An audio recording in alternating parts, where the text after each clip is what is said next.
뉴욕 증시의 호황을 이끌어온 AI 산업의 대표주자 엔비디아가 3분기에도 기대 이상의 실적을 발표했습니다. 엔비디아는 8월에서 10월 570억 달러, 우리 돈 83조 원의 매출을 올렸고 1.3달러의 주당 순이익을 기록했습니다. 이는 시장 전망치인 매출 549억 달러, 주당 순이익 1.25달러를 모두 웃도는 수치입니다. 이번 발표는 AI 거품 우려와 엔비디아 GPU, 그래픽 처리 장치의 사용 기간과 감가상각 방식 논란이 시장을 흔드는 시점에 나왔습니다. Many are questioning at this point in time, how much longer can the AI infrastructure spend continue? They're questioning the excessive valuations of some of these tech companies that are associated with the AI revolution. AI 칩 감가상각은 고가의 AI 장비를 한 번에 비용 처리하지 않고 장비가 쓰이는 기간에 맞춰 나눠서 회계 처리하는 것을 의미합니다. GPU의 수명이 예상보다 짧거나 길면 AI 관련 기업들의 비용 구조와 수익, 나아가 주가와 대출 금리에까지 영향을 줄 수 있습니다. 현재 대규모 AI 데이터 센터를 운용하는 마이크로소프트 등 하이퍼스케일러 기업들은 엔비디아 AI 칩의 회계상 사용 예상 기간인 내용 연수를 최대 6년으로 잡고 있습니다. 하지만 사용 기간이 2년에서 3년에 불과할 경우 AI 인프라 구축 비용 계산 전체가 달라질 수 있다는 지적이 제기되고 있습니다. 뉴욕 증시에선 AI 칩의 감가상각 문제가 앞으로 AI 인프라 투자 전략과 기술주 전반의 방향성을 결정짓는 중요 시험대가 될 것으로 보고 있습니다. 뉴욕에서 YTN 이승윤입니다.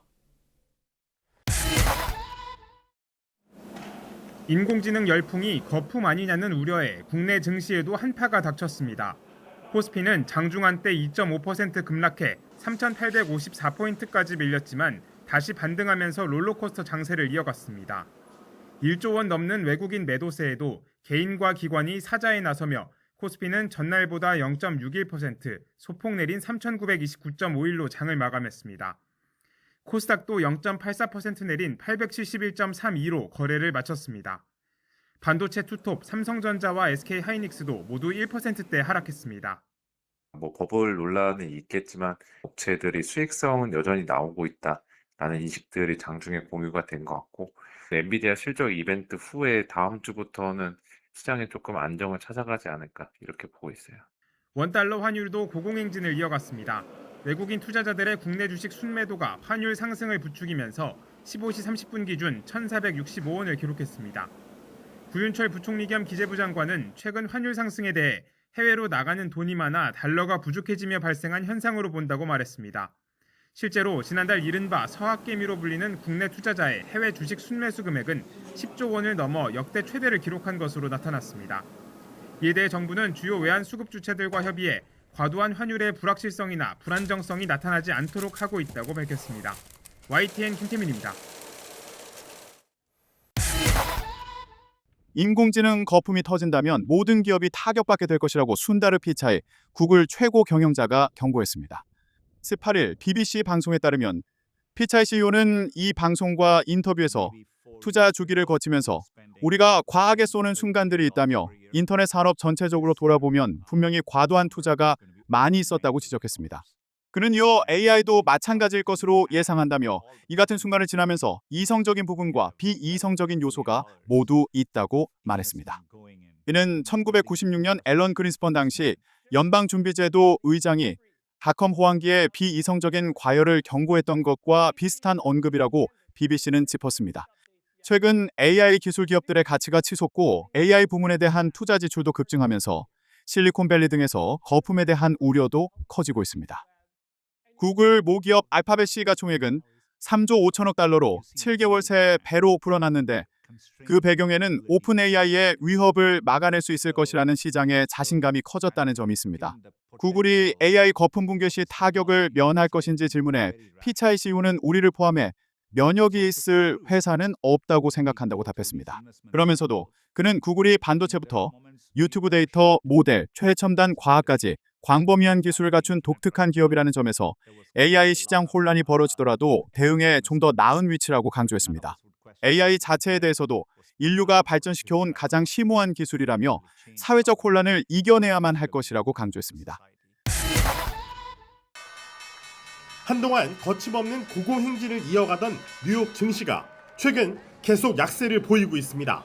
AI 관련주 고평가에 대한 우려가 제기되면서 위험 자산에 대한 회피 심리가 고조됐기 때문입니다. AI 대장주인 엔비디아의 3분기 실적 발표를 앞두고 시장 참가자들의 불안감이 커진 상황. 특히 구글의 모회사인 알파벳의 순다르 피차이 최고 경영자가 AI 호황에 일부 비이성적 요소가 포함되어 있다고 언급한 것도 영향을 미쳤습니다. I expect AI to be the same. So I think it's both rational and there are elements of irrationality through a moment like this.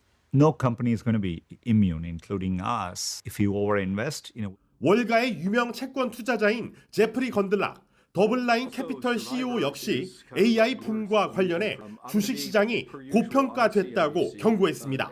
억만장자 투자자인 피터 틸이 운영하는 헤지펀드 틸 매크로도 지난 분기에 보유했던 1,375억 원 규모의 엔비디아 주식을 전량 매도했습니다. 2008년 금융위기를 예측해 영화 빅쇼트로 널리 알려진 월가 투자자 마이클 버리는 아예 AI 관련 기업의 주가 하락을 예측한 투자에 나섰습니다. 사실 기술주뿐만 아니라 전통적인 미국 기업들도 어렵기는 마찬가지입니다. 실제로 트럼프 대통령의 으름장에 관세 정책 속에도 가격 인상을 하지 않았던 홈디포는 연간 실적 전망을 하향 조정했습니다. 연방준비제도 내 신중론이 힘을 받으며 금리 인하 기대감이 하락하고 연방정부 셧다운으로 발표가 지연됐던 경제 지표가 악화 조짐을 보이면서 위험자산 회피 투자 심리는 당분간 확산될 전망입니다. 뉴욕에서 YTN 이승윤입니다. 불과 한 달 전 최고점을 찍었던 비트코인이 이달 들어 30% 가까이 급락하면서 오래 쌓아온 상승분을 모두 반납했습니다. 트럼프 미국 대통령이 중국에 대해 100% 관세 인상 검토를 거론한 뒤부터 하락세가 시작됐는데요.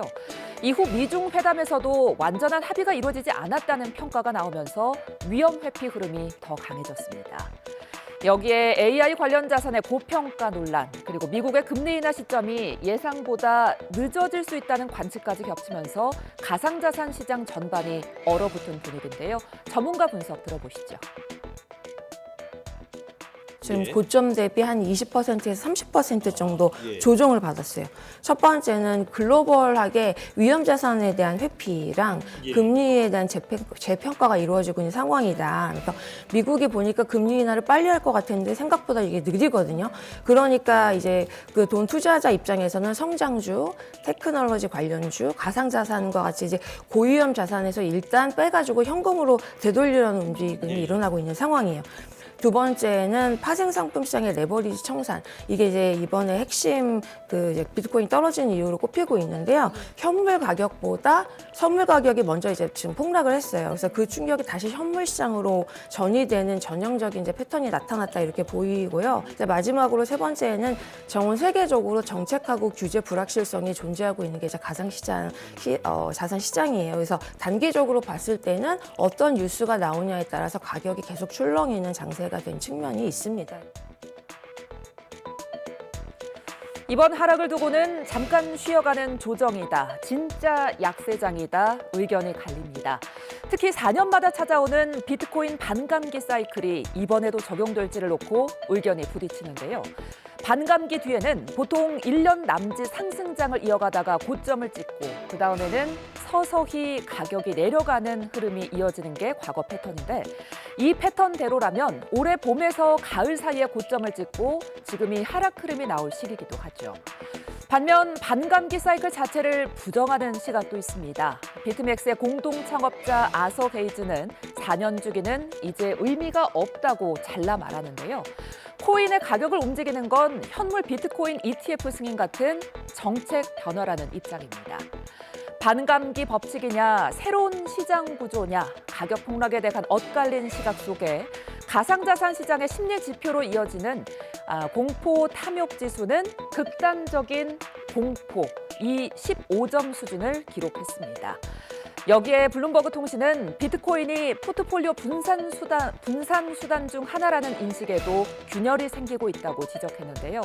연말까지 변동성이 이어지며 산타 랠리를 기대하기는 어려울 거란 전망이 나옵니다. 최근 코스피 조정 국면에선 외국인 대신 개인 투자자들이 시장의 주도권을 가져갔습니다. 지난 한 주 외국인이 7조 2천억 원 어치를 팔아치운 사이 개미들은 7조 4천억 원을 순매수하며 물량을 고스란히 받아냈습니다. 올해에만 코스피가 70%가량 오르자 뒤처질 수 없다는 포모 심리가 빚을 내 투자하는 비투를 부추겼습니다. 5대 은행의 신용 대출 규모는 일주일 만에 1조 2천억 원 가까이 늘어나 4년 4개월 만에 최대 증가폭을 기록했습니다.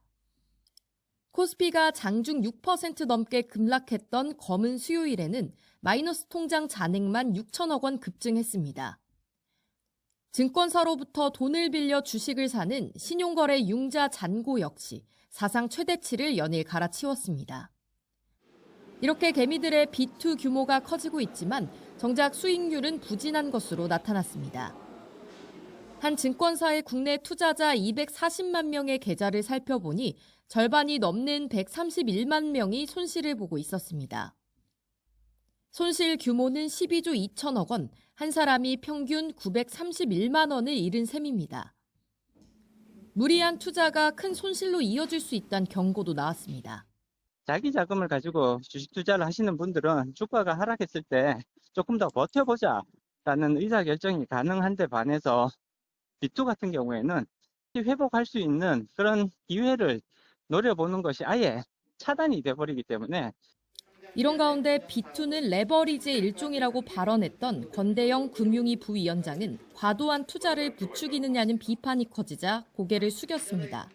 말의 진위가 좀 충분히 전달되지 못한 측면에 대해서 무겁게 받아들이며 앞으로 표현에 각별히 조심하고 전문가들은 상승장에서도 여유 자금을 가지고 장기적인 시야로 투자하는 게 더 안정적인 수익률을 가져올 거라고 조언했습니다. YTN 손효정입니다.